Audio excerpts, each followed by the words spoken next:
Kerala cafe UK news ബുള്ളറ്റിനിലേക്ക് എല്ലാവർക്കും സ്വാഗതം. നോക്കാം ഇന്നത്തെ പ്രധാന വാർത്താ വിശേഷങ്ങൾ. ഈ ആഴ്ച വടക്കൻ അറ്റ്ലാന്റിക്കിന് കുറുകെ ശക്തമായൊരു ജെറ്റ് സ്ട്രീം ഉയരാൻ പോകുന്നതിനാൽ വെള്ളിയാഴ്ച ഈ ശൈത്യകാലത്തെ ഏറ്റവും ശക്തമായ കാറ്റ് UK വീശുമെന്ന് കാലാവസ്ഥാ ഓഫീസ് മുന്നറിയിപ്പ് നൽകി. ജെറ്റ് സ്ട്രീമിന്റെ തീവ്രത കനത്ത മഴയും ശക്തമായ കാറ്റും അഴിച്ചുവിടുമെന്ന് പ്രതീക്ഷിക്കുന്നു. ഈ സാഹചര്യത്തിൽ യാത്രകളും ഔട്ട്ഡോർ പ്രവർത്തനങ്ങളും തടസ്സപ്പെടുമെന്നും കാലാവസ്ഥാ നിരീക്ഷകർ മുന്നറിയിപ്പ് നൽകുന്നുണ്ട്.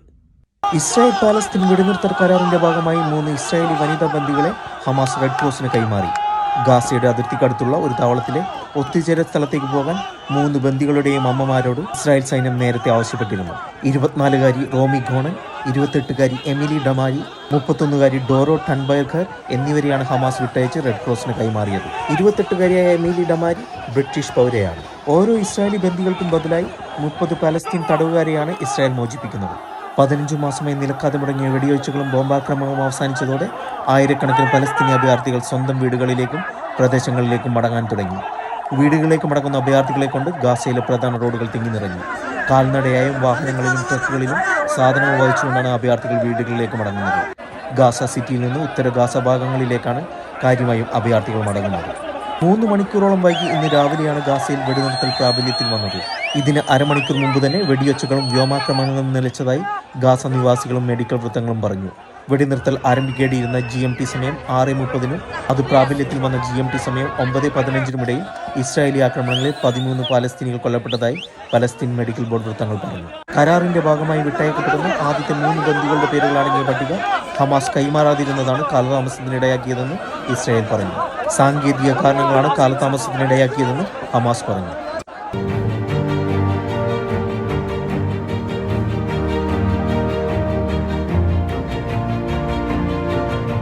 ട്രംപിന്റെ കീഴിൽ US-UK ബന്ധം താഴ്ച വളരുമെന്ന് ബ്രിട്ടീഷ് പ്രധാനമന്ത്രി കെയർ സ്റ്റാമർ. UKയും US-ഉമായുള്ള ബന്ധം ചരിത്രപരമായ സഖ്യത്തിന്റെ അചഞ്ചലമായ അടിത്തറയിൽ പടുത്തുയർന്നത് തുടരുമെന്ന് പറഞ്ഞ് തിങ്കളാഴ്ച പ്രസിഡന്റായി സ്ഥാനമേൽക്കുന്നതിന് മുന്നോടിയായി സർ കെയർ സ്റ്റാമർ ഡൊണാൾഡ് ട്രംപിന് അഭിനന്ദനങ്ങൾ അയച്ചു.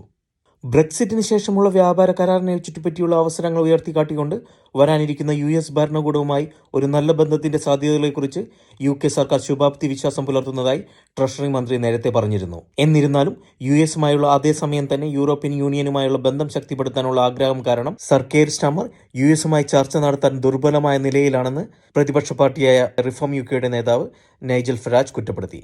അതേസമയം ട്രംപിന്റെ സ്ഥാനാരോഹണ ചടങ്ങിൽ പങ്കെടുക്കുന്ന കൺസർവേറ്റീവ് ഷാഡോ വിദേശകാര്യ സെക്രട്ടറി പ്രീതി പട്ടേൽ ഡൊണാൾഡ് ട്രംപിന്റെ ഭരണത്തിൽ പ്രതീക്ഷയുണ്ടെന്ന് BBC-യോട് പറഞ്ഞു.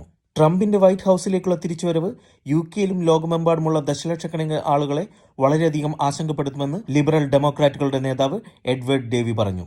വ്യാപാര യുദ്ധങ്ങൾ വാഗ്ദാനം ചെയ്യുന്ന നാറ്റോയെ തുരങ്കം വയ്ക്കുന്ന വ്ളാഡിമിർ പുടിനെ പ്രശംസിക്കുന്ന ഒരു പ്രസിഡന്റിനൊപ്പം നമ്മുടെ ദേശീയ സുരക്ഷയ്ക്കും നമ്മുടെ സമ്പദ് വ്യവസ്ഥയ്ക്കുമുള്ള ഭീഷണികൾ വ്യക്തമാണെന്ന് അദ്ദേഹം പറഞ്ഞു.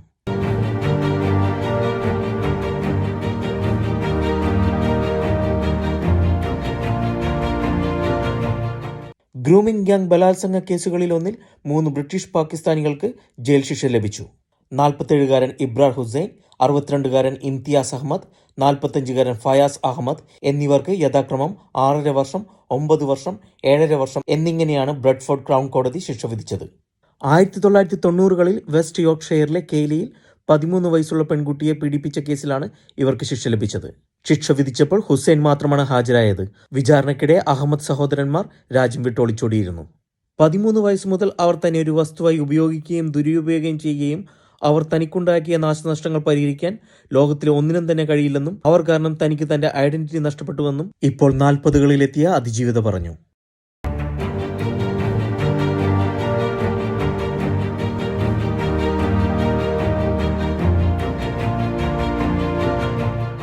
ലണ്ടനിൽ ഒരു ഗുരുവായൂരപ്പ ക്ഷേത്രം എന്ന സാക്ഷാത്കാരത്തിനു വേണ്ടി ലണ്ടൻ ഹിന്ദു ഐക്യവേദിയും മോഹൻജി ഫൗണ്ടേഷനും ചേർന്ന് സ്വാമി വിവേകാനന്ദ ജയന്തി ആഘോഷങ്ങൾ സംഘടിപ്പിക്കുന്നു.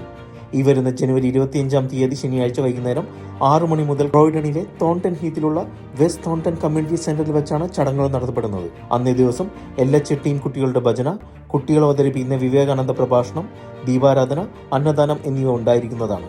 ജാതി മതഭേദമന്യേ എല്ലാവരെയും ഈ ചടങ്ങിലേക്ക് ക്ഷണിക്കുന്നതായി സംഘാടകർ അറിയിക്കുന്നു.